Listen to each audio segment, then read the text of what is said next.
ಕರ್ನಾಟಕದ ಉತ್ಪನ್ನಗಳಲ್ಲಿ ಕನ್ನಡ ಭಾಷೆ ಕಡ್ಡಾಯ ಅನ್ನುವಂತ ಒಂದು ಮಹತ್ವದ ಆದೇಶವನ್ನ ಸಿದ್ದರಾಮಯ್ಯ ಸರ್ಕಾರ ಹೊರಡಿಸಿದೆ.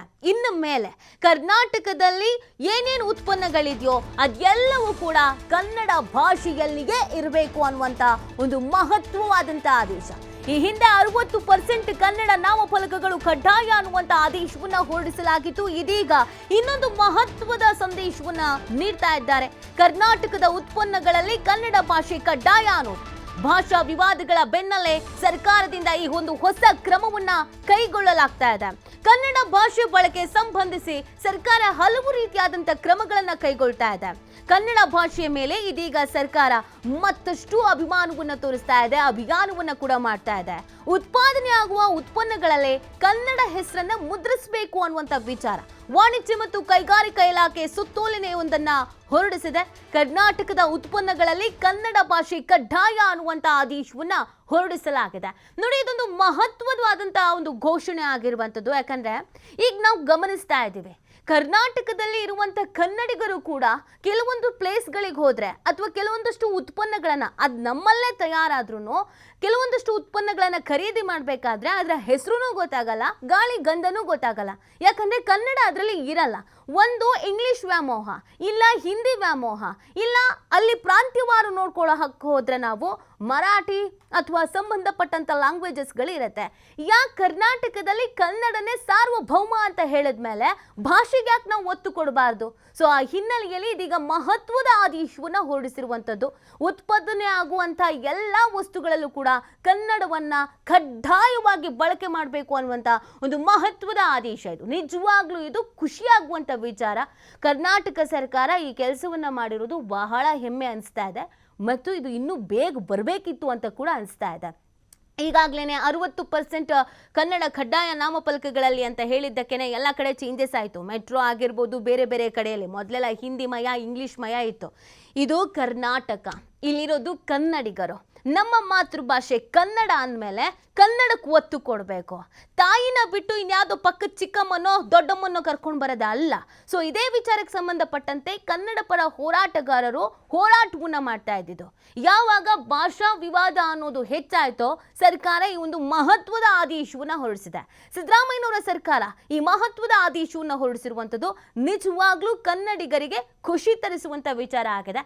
ಸಿದ್ದರಾಮಯ್ಯನವರು ಅಂತ ಅಂದಾಗ ನಾವು ಕನ್ನಡಿಗರು ಅನೇಕ ಬಾರಿ ಸಿದ್ದರಾಮಯ್ಯನವರನ್ನ ನೆನಪಿಸಿಕೊಳ್ತೀವಿ. ಕಾರಣ ಈ ಥರದ್ದು ಭಾಷಾ ವಿಚಾರ ಬಂದಾಗ ಅವ್ರಿಗೆ ಅಭಿಮಾನ ಇದೆ, ಕನ್ನಡ ಅನ್ನುವಂಥ ಒಂದು ಹೆಮ್ಮೆ ಇದೆ, ತಾನೂ ಕನ್ನಡಿಗ ಅನ್ನುವಂಥ ಒಂದು ಗರ್ವ ಇದೆ ಅನ್ನೋದನ್ನ ಈ ಹಿಂದೆಯಿಂದಲೂ ಕೂಡ ನೋಡಿದ್ವಿ. ಅದಕ್ಕೆ ಪುಷ್ಟಿ ನೀಡುವಂತೆ ಇನ್ನೊಂದು ಮಹತ್ವದ ಆದೇಶವನ್ನ ಹೊರಡಿಸಿದ್ದಾರೆ. ಸೊ ಇನ್ನು ಮೇಲೆ ಆದ್ರೂ ಕರ್ನಾಟಕದಲ್ಲಿ ಎಲ್ಲ ಕಡೆ ಕನ್ನಡ ಭಾಷೆ ರಾರಾಜಿಸುತ್ತೆ ಅನ್ನೋದೊಂದು ನಮ್ಮ ಹೆಮ್ಮೆ ಆಗ್ತಾ ಇದೆ, ಖುಷಿಯ ವಿಚಾರ ಕೂಡ ಆಗಿದೆ.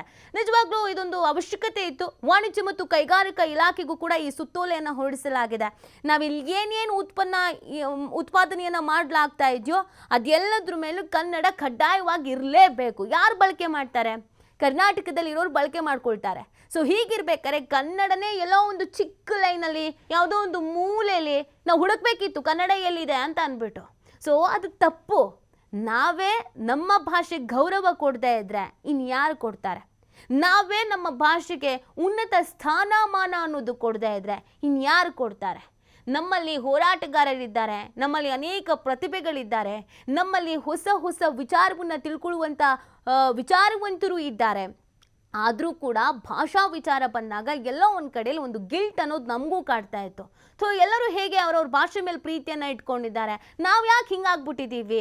ನಮ್ಗೆ ಯಾಕೆ ಈ ಥರದ ಪರಿಸ್ಥಿತಿ ಬಂದಿದೆ? ನಾವು ಯಾರಿಗೆ ಅನ್ಯಾಯ ಮಾಡಿಬಿಟ್ಟಿದ್ದೀವಿ? ಬಂದವರೆಲ್ಲ ಕನ್ನಡ ಭಾಷೆ ಮೇಲೆ ಸವಾರಿ ಮಾಡೋಕ್ಕೆ ಹೋಗ್ತಾರಲ್ಲ, ಯಾಕೆ ಹಿಂಗಾಗ್ತಾ ಇದೆ ಅಂತ.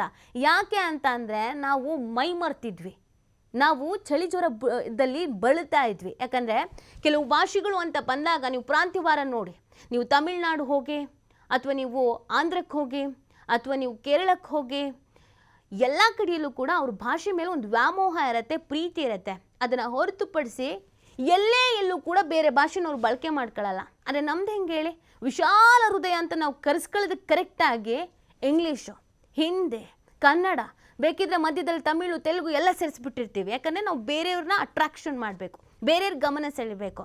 ಮನೆಗೆ ಮಾರಿ ಪರರಿಗೆ ಉಪಕಾರಿ ಅಂತ ಹೇಳೋದು ನಮ್ಮಂಥವ್ರಿಗೆ ಅಂತಲೇ ಅನಿಸುತ್ತೆ, ನಮ್ಮ ಕನ್ನಡಿಗರಿಗೆ ಅಂತ ಅನಿಸುತ್ತೆ. ಸೊ ಹಾಗಾಗೋದು ಬೇಡ. ಸೊ ಆ ಹಿನ್ನೆಲೆಯಲ್ಲಿ ಇದೀಗ ಕನ್ನಡವನ್ನು ಕಡ್ಡಾಯ ಮಾಡಲಾಗಿದೆ. ಸೊ ಇದೊಂದು ಮಹತ್ವದ ಆದೇಶವನ್ನು ಸಿದ್ದರಾಮಯ್ಯನವರ ಸರ್ಕಾರ ಹೊರಡಿಸಿರುವಂಥದ್ದು. ನಿಜವಾಗ್ಲೂ ಇದು ಕನ್ನಡ ಪರ ಹೋರಾಟಗಾರರ ಪ್ರಯತ್ನಕ್ಕೂ ಒಂದು ಸಿಕ್ಕಂಥ ಜಯ. ಈ ಸುತ್ತೋಲೆ ಹೊರಡಿಸಲಾಗಿದೆ. ಸುತ್ತೋಲೆಗಳಲ್ಲಿ ಏನಿದೆ ಅಂತಂದರೆ, ಬಳಕೆಯ ಕುರಿತು ನಿರ್ದೇಶನಗಳು ಯಾವುದೇ ಇದ್ರೂ ಕೂಡ ಕನ್ನಡದಲ್ಲಿ ಇರಬೇಕು, ಯಾವುದೇ ಇತರ ಭಾಷೆಯ ಜೊತೆಗೆ ಕನ್ನಡದಲ್ಲಿ ಇರಬೇಕು ಅಂತ ಕೂಡ ತಿಳಿಸಲಾಗಿದೆ. ಈ ನಿಟ್ಟಿನಲ್ಲಿ ರಾಜ್ಯದಲ್ಲಿ ಸರ್ಕಾರಿ ಹಾಗೂ ಖಾಸಗಿ ಕ್ಷೇತ್ರದಲ್ಲಿ ತಯಾರಾಗುವಂತಹ ಎಲ್ಲ ಕೈಗಾರಿಕೆ ಮತ್ತು ಗ್ರಾಹಕ ಉತ್ಪನ್ನಗಳ ಮೇಲೆ ಹೆಸರು ಮತ್ತು ಅವುಗಳ ಬಳಕೆಯ ವಿಧಾನ ಏನಿರ್ತಿತ್ತೋ ಅದರ ನಿರ್ದೇಶನ ಏನು ಕೊಡ್ತಾ ಇದ್ರೋ ಅದು ಕನ್ನಡದಲ್ಲಿ ಕಂಪಲ್ಸರಿ ಇರಲೇಬೇಕು. ಸೊ ಭಾಷೆಯು ನೆಲದ ಸಂಸ್ಕೃತಿ, ಸಂಪ್ರದಾಯ, ಮೌಲ್ಯಗಳನ್ನು ಪ್ರತಿಬಿಂಬಿಸುತ್ತೆ. ಒಂದು ಭಾಷೆ ಬೆಳವಣಿಗೆ ಆಗಬೇಕಾದ್ರೆ ಆ ನೆಲದಲ್ಲಿ ಉತ್ಪಾದನೆ ಆಗುವಂಥ ಮಾರುಕಟ್ಟೆ ವ್ಯವಹಾರಗಳು ಏನಿದೆ ಅದೆಲ್ಲವೂ ಕೂಡ ಸ್ಥಳೀಯ ಭಾಷೆಯಲ್ಲಿಯೇ ಇರಬೇಕು. ಕನ್ನಡ ಭಾಷೆಯ ಸಮಗ್ರ ಅಭಿವೃದ್ಧಿಗಾಗಿ ಮತ್ತು ಕನ್ನಡಿಗರಿಗೆ ಜೀವನದ ಉದ್ದೇಶದಿಂದ ಸರ್ಕಾರವು ಕನ್ನಡ ಭಾಷಾ ಸಮಗ್ರ ಅಭಿವೃದ್ಧಿ ಅಧಿನಿಯಮವನ್ನು ಜಾರಿಗೆ ತರ್ತಾ ಇದೆ.